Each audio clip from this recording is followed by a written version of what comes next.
Hi guys, Mr. Morse. Not there again today. I will be there next week. Uh, I'm taking care of some business in Seattle, and I want to talk to you guys today about what Mrs. Franz is going to have you guys do. This is something that you guys have done before, so this is nothing new whatsoever, guys. Obviously, you're going to be getting this paper on Hatshepsut, a name that we've talked a little bit about. You're probably familiar with a little bit because she had some information in one of the content flip PowerPoints that I had. Don't forget to put your name up here, and of course, put your period. And here are the Common Core standards that we're going to be covering. This is just like the Sargon paper, and this is just like the Gilgamesh paper. There's no difference. Mrs. Franz is going to be reading these paragraphs to you, but what she's not going to do is stop and let you guys take the notes. After she reads the 2 or the 3 paragraphs, she's going to read them slow enough that you guys can kind of circle and underline words, but she's not going to pause and let you do the notes. You're going to be doing that on your own. And then, of course, you're going to be, Mrs. Franz is going to be reading this other piece here, 3 more paragraphs about Hatshepsut, probably a different view of Hatshepsut.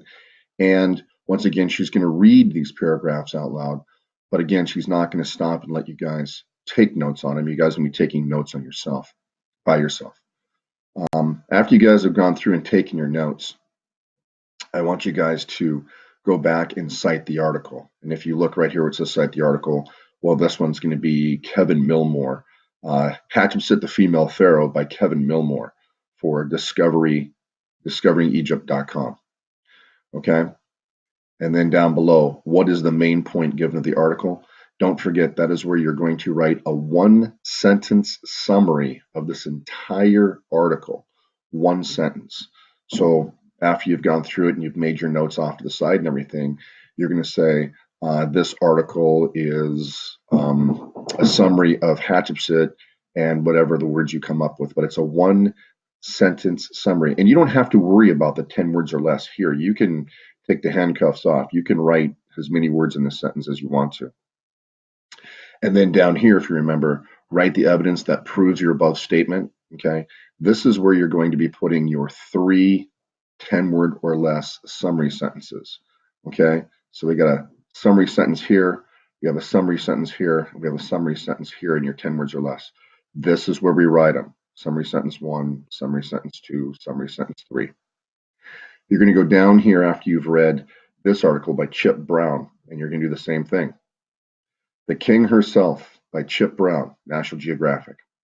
And then you're going to go and you're going to take your 1-sentence summary of this entire thing. You're going to summarize this entire article into 1 sentence right here. What is the main point of this article? You can write all that right here. And again, the handcuffs are off. You can use as many words as you want. And then right here is where you're going to go and put your 3 summary sentences, 10 words or less. So 1, 2, 3. Yep, put them right here. 1, 2, and 3 for summary sentences. Okay, we've done this before. This isn't new. Here, of course, is our rubric as to how you'll be graded on how everything goes. You got your thesis. Is it clear? Right here, you have text evidence. Okay, that's for each article. Those are your summary sentences. You're actually successfully writing. That's what we're trying to do. You have a focused essay with hardly any grammatical errors. And, of course, you have an opposing side that you're presenting. So both articles are presented. And then down here, you finish with a conclusion.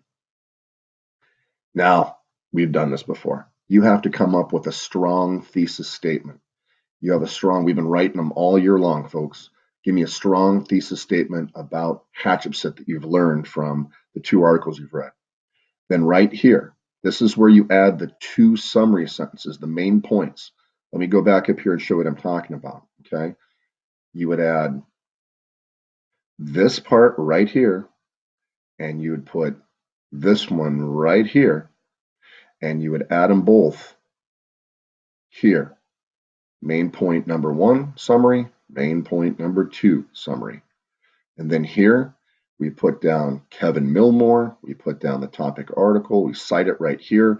And we put our 1, 2, our 3 summary sentences, our 10 words or less. But remember, this is the fun part. This is where you get to add more words to it. Make your language pop. Use those bedazzled $5 words, okay?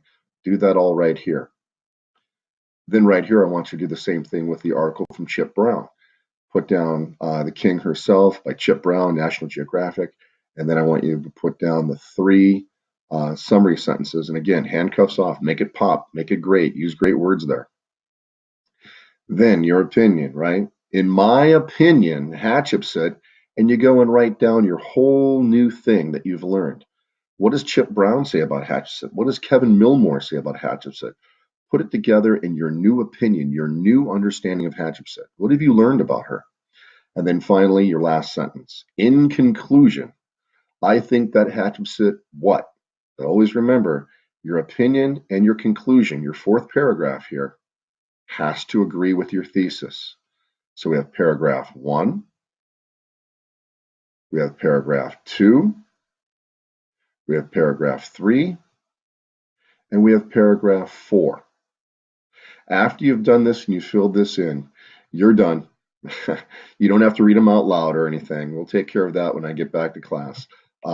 But take your time, have fun with it. I mean, this is going to eventually turn into a great paper for you. We're going to do something different with this when I get back that will be graded. It won't be Hatshepsut, but it will be graded.